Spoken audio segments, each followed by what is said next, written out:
দুপুরবেলা খাওয়া দাওয়ার পর এটা কী নিয়ে বসেছি বলো তো বন্ধুরা? এটা নিয়ে বসেছি তালসত্ত্ব। এই তালসত্ত্বগুলো আমার বড় পিসি বানিয়ে সকলকে পাঠিয়েছে।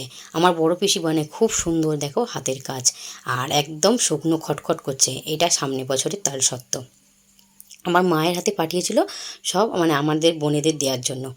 আর এই যে এতে কি আমি 1.5খানা মতো তালসত্ত্ব নিয়েছি, নিয়ে এটাকে গরম জলে ভিজিয়ে নিলাম। এটাকে ভিজিয়ে রেখে দেবো 2-3 ঘন্টার জন্য।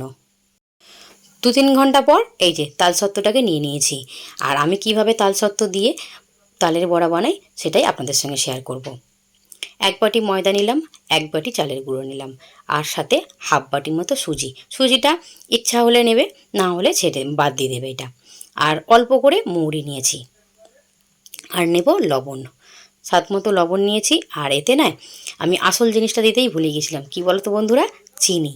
তবে পরে আমি দিয়েছি, এটা মানে ওই 2-3 চামচ মতো চিনি দিয়েছি, বেশি দিইনি, বেশি মিষ্টি হলে মাম্মামের ড্যাডি পছন্দ করে না। এদিকে তেল গরম করে নিয়েছি, তেল গরম করে নিয়ে আর এই ব্যাটারের মধ্যে না একদম লাস্টে আমি মানে হাফ চামচেরও কম খাবার সোডা দিয়েছি, দিয়ে ভালো করে একটুখানি মেখে নিয়েছি। মেখে নেওয়ার পর এই যে তালের বড়াগুলোকে এক এক করে ছেড়ে দিয়েছি ভাজার জন্য। এক পিঠ তো ভাজা হয়ে গেছে, একটু লাল লাল হয়ে গেছে, আর একটু পিঠ উল্টে পাল্টে এই যে লাল করে ভেজে নিচ্ছি। এই তালের বড়া খেতে ভীষণ ভালো লাগে। আমি তো ময়দা ছাড়াই আগে করতাম, এখন তবু ময়দা দিয়ে করি। ময়দা দিয়ে করলে একটু নরম হয়, আর চালের গুঁড়ো দিয়ে করলে একটু শক্ত হয়। ইচ্ছে তো করে অনেক কিছুই বানাতে, কিন্তু সময়ের অভাবে কিছুই করতে পারি না। যেহেতু ঘর দোকান দুটোকে সামলাতে হয়, তাই জন্য একদমই সময় পাই না। মনের ইচ্ছাকে মনেই চেপে রাখতে হয়।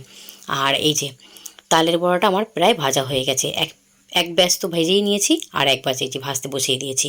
আর তালের জিনিস না আমাদের বাড়িতে খুবই কম হয়, কারণ হচ্ছে মাম্মামের ড্যাডি একদমই পছন্দ করে না। বাবু তো আগে পছন্দ করতো না, এখন তবু একটু আধটু খায়। আপনাদের সঙ্গে কথা বলতে বলতে এদিকে আমার তালের বড়া রেডি হয়ে গেছে।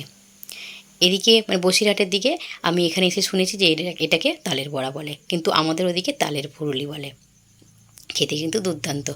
আমার ভীষণ পছন্দের খাবার। আমার মানে খাবার কোনো খাবারই অপছন্দের নয়, শুধু তিতোটা বাদ দিয়ে।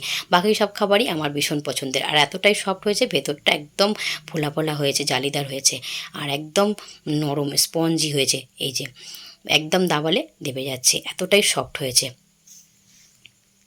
তালের বড়াটা বানিয়ে। আর এই যে দুপুরবেলা কেটে রেখেছিলাম বাতাবি লেবু। মাম্মামের ড্যাডি বাতাবি লেবুটা নিয়ে এসেছিল, 2 দিন হলো। শরীরটা ভালো ছিল না বলে কাটতে পারিনি। আজকে কেটে দুপুরবেলায় কেটে রেখেছিলাম, না তো ভুলে যাব। আর এই যে সবাইকে খেতে দিয়েছি, বাবুকেও দিয়েছি, বাবুর ড্যাডিকেও দিয়েছি। ওরা খাচ্ছে, আর আমি এই যে নিয়ে বসেছি। মামসোনা তো খাবেই না, টক জিনিস মামসোনা সেরকম পছন্দ করে না। আর এদিকে মামসোনা এই যে পড়তে বসেছে, গোটা সারা বিছানা বই পাতিয়ে পড়তে বসেছে। সাথে আমিও রয়েছে, একটু দেখিয়ে দিচ্ছি ওকে। বাতাবি লেবুটা খেয়ে মামকে একটু পড়া দেখিয়ে দিয়ে আবার চলে এসেছি দোকানে। মামসোনার ড্যাডি যাবে একটু বাইরে কিছু দোকানের মাল আনতে, তাই দোকানে ডাক পড়েছে, আমায় বসতে হবে। বাবু এখন পড়ছে, বাবুকে আর ডাকবো না, এখন আমি দোকানে ডিউটি দেবো। মাম্মামের ড্যাডি আসলে ফের রাতের খাবার হবে। রাতের খাবার রুটি হবে, সবজি হবে। আসুক, দেখা যাক কী সবজি হয়। ততক্ষণ পর্যন্ত দোকানের ডিউটিটা আমারই। আর চলো বন্ধুরা, আমি দোকানে থাকি। আর আজকের মতো ব্লগটা এখানেই শেষ করলাম। ভালো লাগলে লাইক দিয়ে পাশে থাকবেন। সকলেই ভালো থাকবেন, সুস্থ থাকবেন, সাবধানে থাকবেন।